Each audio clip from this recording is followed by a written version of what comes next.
नमस्कार, नेशनल देख रहे हैं आप और मैं हूं आपके साथ निखिल श्रीवास्तव। उत्तर प्रदेश के स्कूलों के विलय का मुद्दा लगातार विपक्ष के निशाने पर है। इसको लेकर के चाहे समाजवादी पार्टी हो, आम आदमी पार्टी हो, कांग्रेस हो, सभी सरकार पर वार पलटवार कर रहे हैं। अब आम आदमी पार्टी तो एक कदम आगे बढ़ते हुए संसद में इस मुद्दे पर चर्चा कराए जाने की मांग कर दी है। आम आदमी पार्टी के राज्यसभा सांसद संजय सिंह का एक notice of motion letter viral हो रहा है, जिसमें उन्होंने स्कूल मर्जर पर सदन में चर्चा कराए जाने की मांग की है। आपको बता दें कि आम आदमी पार्टी ने ऐलान किया है कि उत्तर प्रदेश में जिस तरह से बड़े पैमाने पर सरकारी स्कूल बंद किए जा रहे हैं या दो स्कूलों को मिलाकर के एक किया जा रहा है, वह बच्चों के पढ़ने के अधिकार के खिलाफ है और इस पर सदन में चर्चा होनी चाहिए।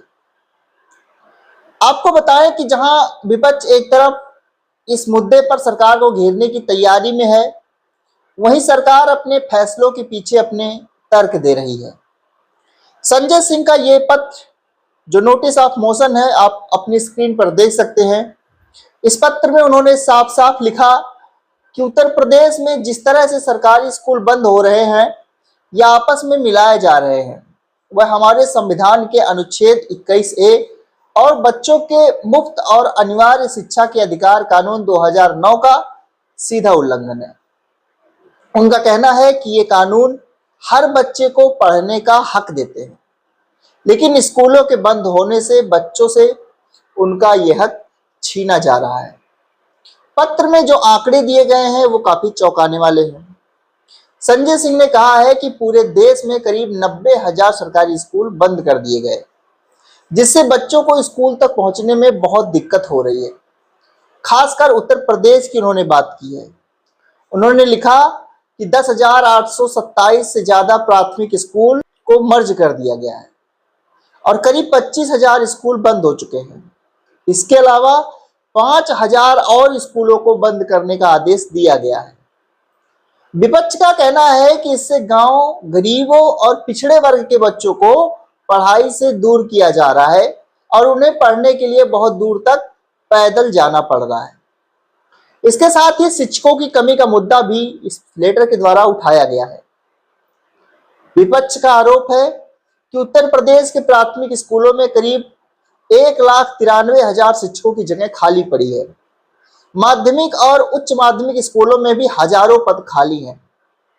विपक्ष का कहना है कि कई जगह तो एक ही टीचर पूरे स्कूल को चला रहा है, जिससे अच्छी पढ़ाई करवाना नामुमकिन हो गया है।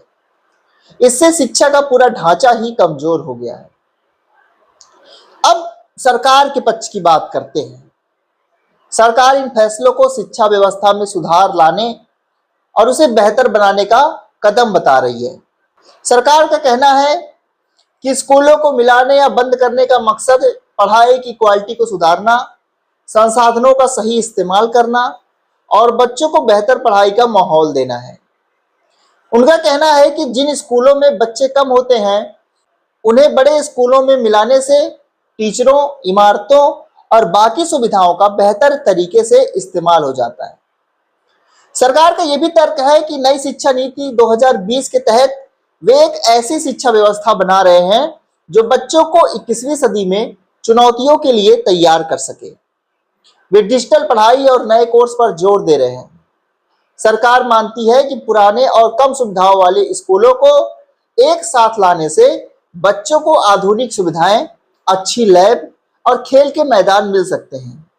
वे ये भी कहते हैं कि टीचरों को भी सही जगह लगाया जा सकता है, जिससे पढ़ाई का स्तर सुधरेगा। अब शिक्षकों की कमी का जो सवाल है, उस पर भी सरकार का कहना है कि वे इस समस्या को दूर करने के लिए लगातार काम कर रहे हैं और नई भर्तियां करा रहे हैं। आपको बता दें कि सरकार का मानना है कि कुछ स्कूल ऐसे थे जहां बच्चों की संख्या बहुत कम थी, जिससे हर बच्चे पर बहुत ज्यादा खर्च आता था। ऐसे स्कूलों को मिलाना या बंद करना संसाधनों का सही उपयोग करने के लिए जरूरी था। आपको बताएं कि संजय सिंह ने अपने नोटिस में नियम 267 के तहत सदन की सारी कार्रवाई रोककर इस विषय पर तुरंत चर्चा कराए जाने की मांग की है। इससे पता चलता है कि विपक्ष इस मुद्दे को कितनी गंभीरता से ले रहा है और सरकार से इस पर साफ जवाब चाहता है। वहीं सरकार का कहना है कि ये फैसले सोच समझ कर लिए गए हैं और इनका मकसद शिक्षा का पूरा विकास करना है। कुल मिलाकर विपक्ष के पास इस समय सरकार को घेरने के लिए इससे बेहतर मुद्दा नहीं मिल सकता। 2027 में उत्तर प्रदेश के विधानसभा चुनाव आने वाले हैं। उससे ठीक पहले विपक्ष को हाथों हाथ ये मुद्दा सरकार की तरफ से दे दिया गया है कि 5000 स्कूलों को बंद करने का आदेश। अभी विधानसभा का भी सत्र आएगा जिसमें भी विपक्ष इस मुद्दे को काफी गंभीरता से, काफी प्रमुखता से उठाने वाला है और सरकार को उसका जवाब देना पड़ेगा। अभी फिलहाल संसद का मानसून सत्र चल रहा है। संजय सिंह की इस मांग पर जल्द ही संसद में इस बात पर चर्चा हो सकती है और सरकार से इस पर जवाब मांगा जा सकता है। कुल मिलाकर यह मुद्दा बच्चों के पढ़ने के हक को लेकर के है, स्कूल की सुविधाओं के इस्तेमाल के लिए और देश के विकास को लेकर के एक बड़ी बहस का केंद्र बन गया है। एक तरफ बच्चों के मौलिक अधिकारों और शिक्षा तक उनकी पहुंच का सवाल है, तो दूसरी तरफ सरकार का शिक्षा व्यवस्था को सुधारने और मजबूत करने का दावा है। आने वाले दिनों में संसद में इस पर जोरदार बहस देखने को मिल सकती है, लेकिन अभी तो फिलहाल संसद में हंगामा 2 दिन से चल रहा है। लेकिन जैसे ही हंगामा थमता है, कई ऐसे मुद्दे संसद के सामने आएंगे जो पूरा देश देखेगा और सरकार जब इस पर जवाब देगी, उसके बाद क्या माहौल होता है देश के इस सियासी गलियारों में, ये देखना काफी दिलचस्प होगा। हालांकि अभी तक सरकार के द्वारा स्कूल मर्जर पर कहा गया है कि ये शिक्षा की गुणवत्ता को सुधारने के लिए किया जा रहा है, लेकिन विपक्ष इस मुद्दे पर एकजुट है और मिलकर इस मुद्दे पर सरकार को घेरने का काम कर रहा है।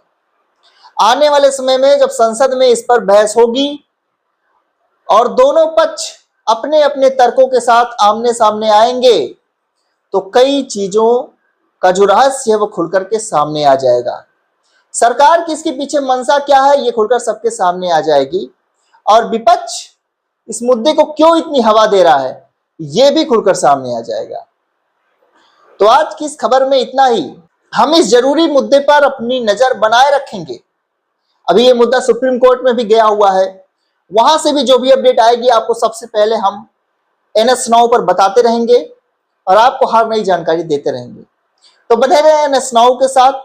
मिलेंगे आपसे अगली खबर में, तब तक के लिए आप सभी को जय हिंद, जय भारत, नमस्कार।